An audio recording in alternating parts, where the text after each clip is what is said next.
Magnum Opus Alchemy of Stephen's School, Day 9 in the Great Work. This is the long wet path of alchemy with iron pyrite.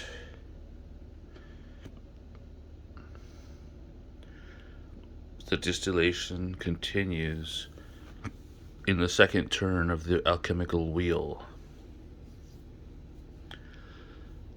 Got the temperature set 165 degrees Celsius. The matter in the cucurbit, which is the lower half of the alchemist's distillation vessel, is in coagulation. The alchemist's distillation vessel, the alembic, is a microcosm, which is a replica of the macrocosm, the upper world containing the earth and the heavens and the rain cycle is the macrocosm. The alchemist reproduces it in the alembic, which is then a microcosm, a replica of nature's rain cycle in the glass, using water, earth, air, and fire, the four elements. In the extraction vessel is our earth. In this case, I am using iron pyrite. I have created a suitable menstruum for extraction.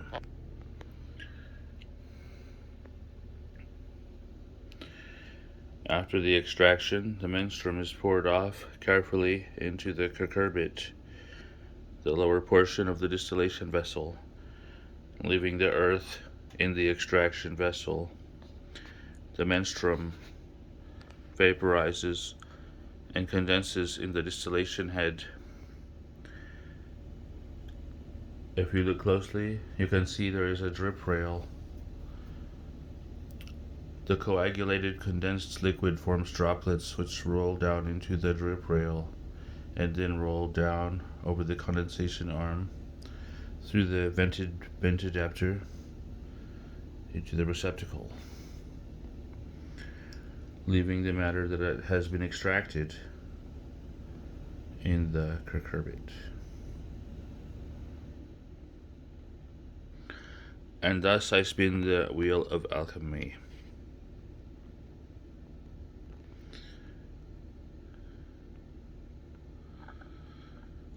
This matter is in the second turn of the wheel.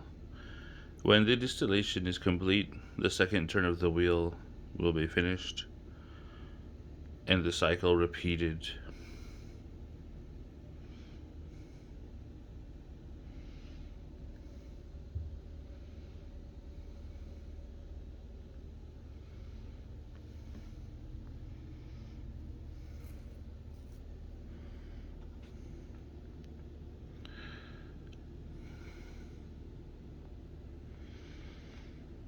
Iron pyrite, iron and sulfur. Some say that gold rides an iron horse. And some scientists believe that sulfur is the nucleus of the gold atom.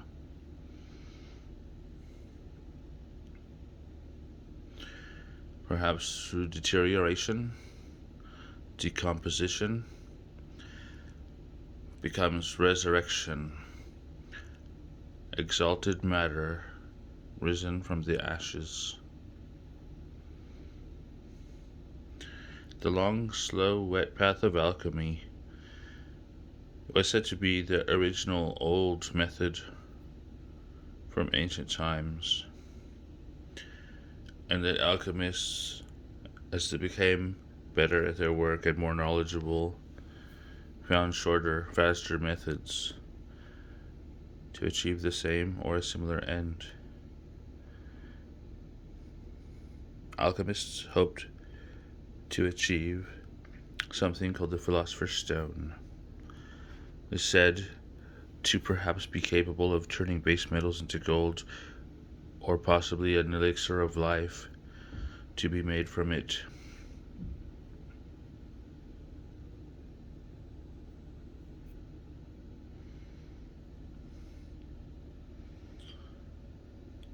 The alchemists Edward Kelly and John Dee were said to have had a crystal ball in their alchemy laboratory,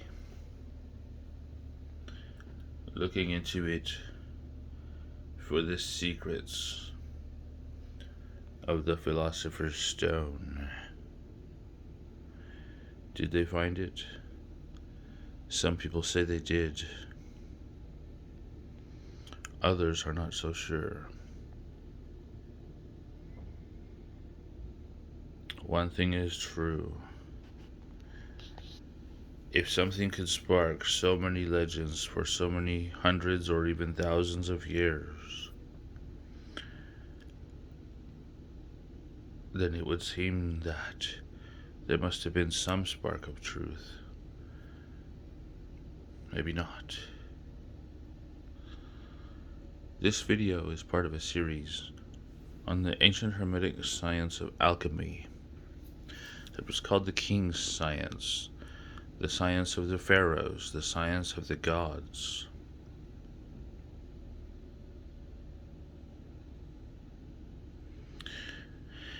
In the New Chemical Light, published in the 1600s, it says that alchemy is for wise men and not for fools.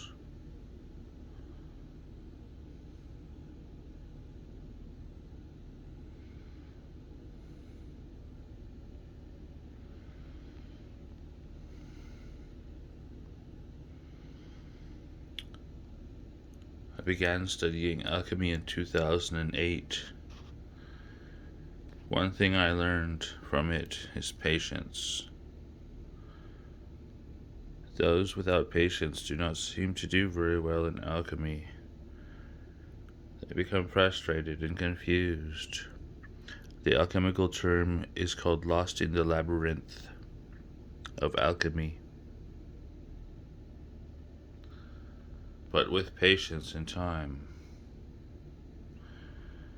has come deeper levels of understanding in the great work.